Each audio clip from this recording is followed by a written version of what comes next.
Bonjour Fanny, bienvenue sur Cyber. Tu viens faire de la bathymétrie avec nous?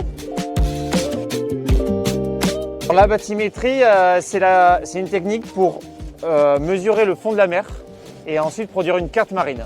Ça permet de connaître le relief du fond marin, donc la forme des chenaux, de connaître les estrans, et ensuite pour déterminer le balisage. Donc ensuite par différence de bathymétrie, par comparatif, donc ça nous permet de suivre l'évolution morphologique des vases ou du sable, mais aussi pour du dragage, pour reconnaître par exemple, pour calculer le volume dragué.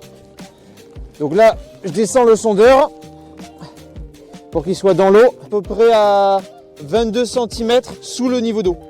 Allez. Un sondeur, on envoie du son dans l'eau.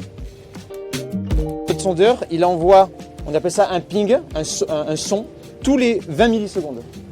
Il envoie du 200 kHz, c'est à peu près 1000 fois moins que ce qu'un humain est capable d'entendre.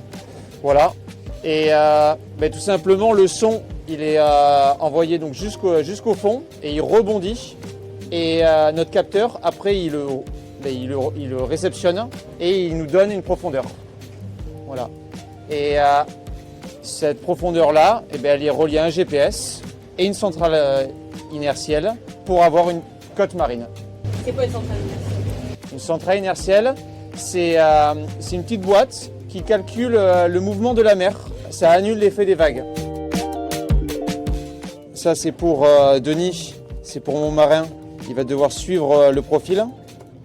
Donc, les profils, ils sont perpendiculaires au chenal de navigation. Non, c'est toujours un peu difficile. En fonction du clapot, c'est vrai qu'on a tendance un peu à dévier sa trajectoire. Donc on reprend au fur et à mesure. Se maintenir à 2-3 mètres, on va dire. Tout ce qui est bleu, ça veut dire que c'est en dessous du zéro côte marine. Et après, là, on va se rapprocher du talus. Et là, vous voyez, on va dépasser le zéro et être au-dessus du zéro côte marine. Alors, quand je parle de côte marine, je parle par rapport à un référentiel. Et physiquement, ce référentiel, ça correspond au niveau de la mer à 120 de QF, à marée basse. Le plus bas qu'on puisse enregistrer. Et pourquoi ça a été fait? C'est pour la sécurité de navigation. C'est-à-dire que quand un marin il voit une côte sur une carte, par exemple, on va en prendre 3 mètres, ça veut dire qu'il y a forcément, au minimum, 3 mètres d'eau.